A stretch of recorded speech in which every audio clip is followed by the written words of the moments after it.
Hey, what's up? Zach here, and today I've got the all-new Puma MB.02, and these are all the reasons you may or may not want to buy them. Here we go.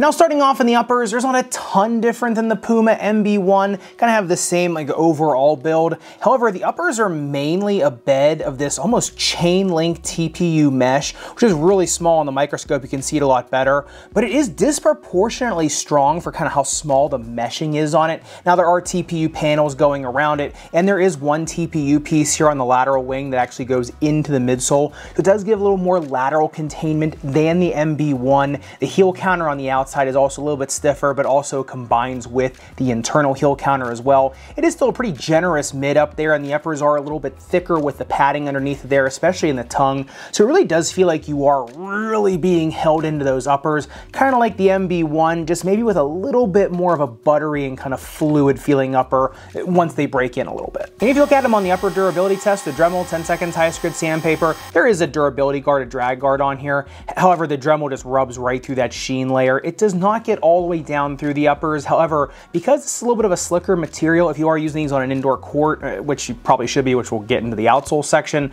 I don't think this is going to have too hard of a time dragging across hardwood. So I think if you're keeping these indoors, you're okay. Plus the outsole does ride up pretty high on the toe cap all the way on the medial side where you would be dragging anyway. So I mean, all in all for the shoe, it's not terrible durability. It's just not the rock hard durability of some other toe drag guards out there. And on the midsole teardown, I think this is where the biggest differences come from the MB.01 to the MB.02, is you do have that Nitro foam or Pebex foam in the heel as well as the forefoot in this iteration. Now the one thing is the Strobo board is almost like shag carpet on these. It's an EVA layer, but it does have a lot of texture to it, a little bit thicker than some others. And as well, you know, the EVA that carries this whole foam across the shoe is a compression molded EVA. And the reason I make that distinction is because when you put these on, the foam feels so super dense underfoot. It's almost like using a shock dampener in a tennis racket, and I'll get to the playability of that in a minute, but just know that these shoes are going to feel very substantial under your foot and have a ton of density and kind of just stoutness under your foot. And if you look at it on the jump height test, I mean, again, on the MB.01 to the MB.02, only 38.5 centimeters, which is decent. It's not bad by any means. It's just not elite. It just shows this foam is meant more for shock absorption and absorbing what you give it rather than giving something back to you. And look at the outsole tread of the Puma MB.02. I mean, I like it. It's kind of like a wet weather Formula 1 tire mixed with a little bit of herringbone, mixed with the radial pattern, mixed with the recreation of the tattoo on his ankle here in the forefoot. Now, the one thing all these tread pieces have in common is they're all incredibly narrow. So if you look at the tread as a whole, there's one dyed piece in the middle and one more clear piece that goes around it. Now, that dyed piece of rubber here in the midfoot comes in a durometer of 22.75, which is really rock hard. The rest of the rubber, the clearer rubber, comes in at 20.5 on the durometer. So still a really super hard rubber compound. It's just that you can tell here in the midfoot, it's meant to keep the shoe a little bit more stable, a little bit more torsional support from the rubber, which I think is pretty cool because this isn't an area you need all that much grip from. You need more in the back of the heel for crash landings, as well as obviously pivoting here in the forefoot. Now, if you look at these on an outdoor court on the Shuttle Test, came in at 14.78 seconds, but I think a lot of that had to do with, well, number one, it was pretty cold outside. So these aren't going to grab a cold painted asphalt or concrete court that well. I mean, no rubber is going to do that out really outstanding.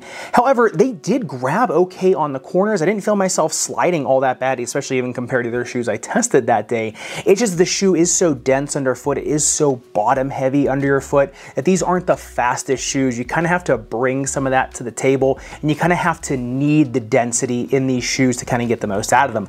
I don't, so I didn't get the most out of the performance of the shoe, whereas somebody else like Lamelo Ball, which I'll talk about in a second, kind of needs that. But I would say the biggest conundrum of the outsole tread of the MB.02 is its durability. If you look at the outsole durability test, the Dremel 10 seconds highest grit sandpaper, I mean, almost a millimeter of damage. I mean, like I said, it's rock hard rubber. The bad thing is that the treads are so narrow. So anytime you start to get friction in there, they're going to start to meld together. And because they are such narrow treads here, especially in the clear rubber, the more translucent rubber, I mean, they're just kind of out there on their own. It's not a really thick, chunky rubber that can kind of share bear the load. It's just that one little thin strand of rubber that if you're planning on it over and over again, especially if you kind of play in the same positions all the time, right? If your footwork's really grooved and you're putting pressure on one part of the shoe more than others, that's when these are going to start to wear down on an outdoor court. They play fine on outdoor courts. I actually think they're a really good outdoor shoe because of the foam in them, because they just absorb so much shock. So if you want to use these just for pure shock absorption,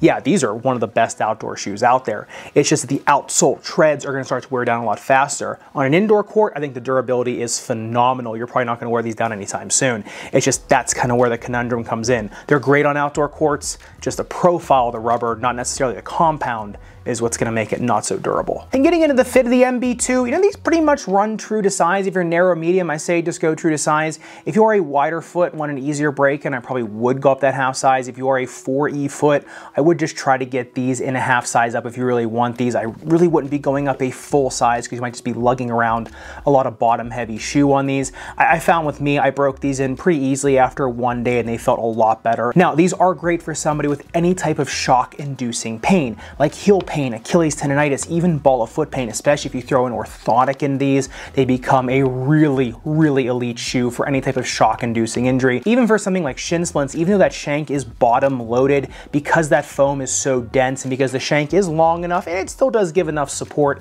the shoe as a whole just really helps you with all those rotational type issues. So if you're looking for a shoe for a snake bitten foot, these really are a good option. But getting into the playability of these, I don't think you have to look any further than the person whose name is on the shoe to figure out what they're made for. Remember, Lamelo Ball is a super tall athlete, right? He has such a long lever arm coming down onto the shoe. And not only does he have the height, but he also has the footwork of somebody a lot lower to the ground, with someone whose center of gravity is a lot lower. So somebody like that who is putting such incredible force through the shoe needs something with that kind of foam into it, something that can absorb all of the energy he's putting into the shoe and basically just give him a rock solid base to do his own thing. He needs a shoe that's going to blunt all the force going through it. Now, I know he just had an ankle sprain out on court. Now, that was a pretty freak accident. He did step on somebody's shoe, which does have an angle about 45 degrees. So if you don't sprain your ankle doing that, you probably aren't playing hard enough. And that just also goes to show you that mid or high tops aren't going to stop an ankle sprain. If you are stepping on someone's foot going that hard down the court,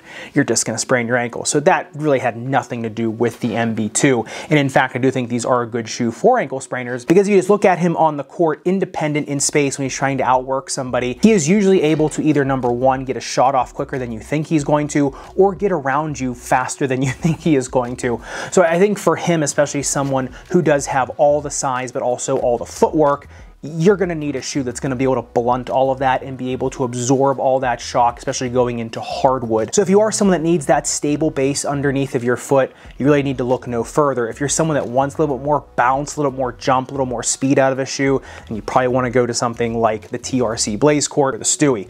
So like I said, these are meant for a niche type of athlete, but if you are that type of athlete, if you are that type of basketball player, they're going to work wonders. But of course, I'd love to hear your thoughts on the MB.02. Are you looking to get discounted models of the MB.01 versus going for the upgraded MB.02? Let me know in the comments down below. If you think the added nitro foam is worth getting the updated model, let me know down below. And if you want to see the other sibling to the Puma MB.02, the Puma TRC Blaze Court go under the knife, make sure you click into this video up above and subscribe down below.